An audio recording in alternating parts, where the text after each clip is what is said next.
How are you guys doing today? It's Anthony Gangi. Welcome to another episode of Tier Talk. Hey guys, in corrections, we have a habit of accepting the negativity. And in this video, I'm not really going to focus on telling you to be positive, because if you have a bad day, sometimes it's just a bad day.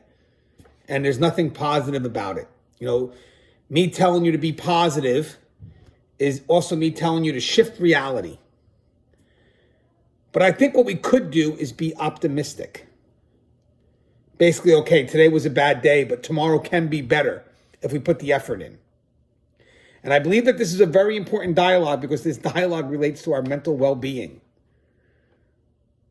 Because if we don't have any hope for the future, if we're not optimistic that tomorrow can be better, then we're going to find ourselves trapped in the negativity. So I want to read something to you. It's coming from the Daily Reader, and it's called Unknowingly Accepting Negativity. It's easy for correctional staff to get swept up in the negativity all around them. Being positive, or rather optimistic, takes intentional effort. Scary thing is, for some staff, they get so lost in the negativity that they begin to inwardly accept it. Eventually, it becomes their norm, as negativity sits at the center of all they see and hear. They unconsciously trap themselves into this negative belief system, which in turn silently forces them to minimize the work they do, the work of others, the profession they work for, while at the same time slowly eroding at the professional and, more importantly, the personal value they have in themselves. Needless to say, correctional staff can never allow for this to happen.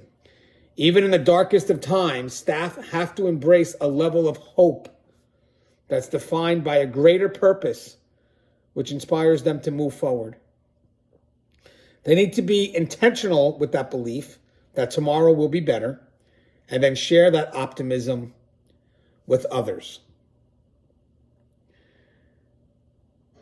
Correctional staff are warriors that stand in the dark, constantly searching and fighting for the outwards light of hope to shine on them.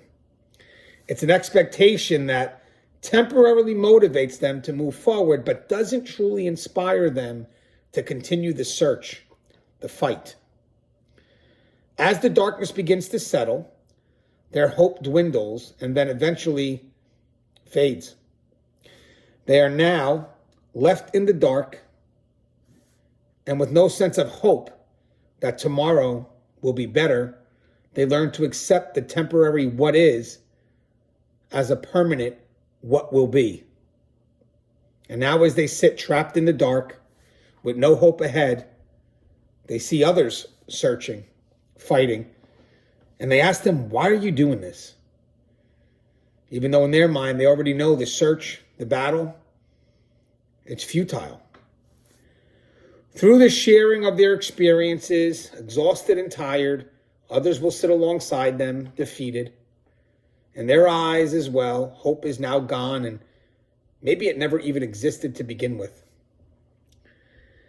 I say this all to say, I feel for these brave warriors. I do. They have spent their time searching for a false expectation that the light of hope we need comes from the efforts of someone else. Sad thing is, they entered this battle not knowing they were already losing. In order to avoid the negativity that surrounds us, we have to look for the light within. By the way, that is an intentional and courageous effort, but once found, can be our true beacon of hope. It's a beacon that we can rely upon even in the darkest of times, because it's in us and doesn't die unless we let it. In short, be the beacon of hope. Staff should never let the negativity set in and allow the darkness to consume them. Look inwards, find the light, and move forward with the inspiration that tomorrow will be better, because I will make it better. And once that light is found, climb high and shine it for all to see. I wrote that part, and at the back end of this quote, I do have another quote coming from Thomas Pepera. He's a sergeant from the Florida Department of Corrections. And what Thomas says is, you are surrounded by the worst of society, condensed into a powder keg, and often led by folks who are out of touch with the reality of day-to-day operations.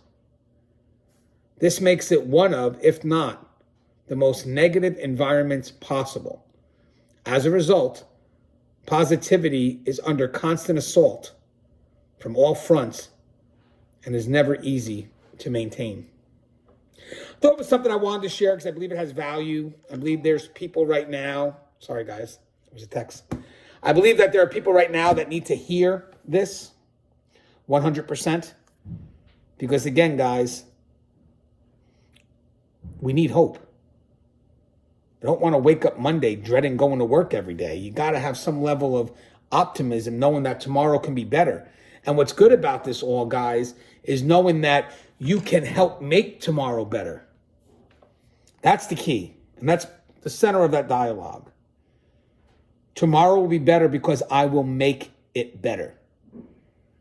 And maybe one day on your Monday, you'll wake up being happy to go to work because you've made a decision to have some control in what lies ahead.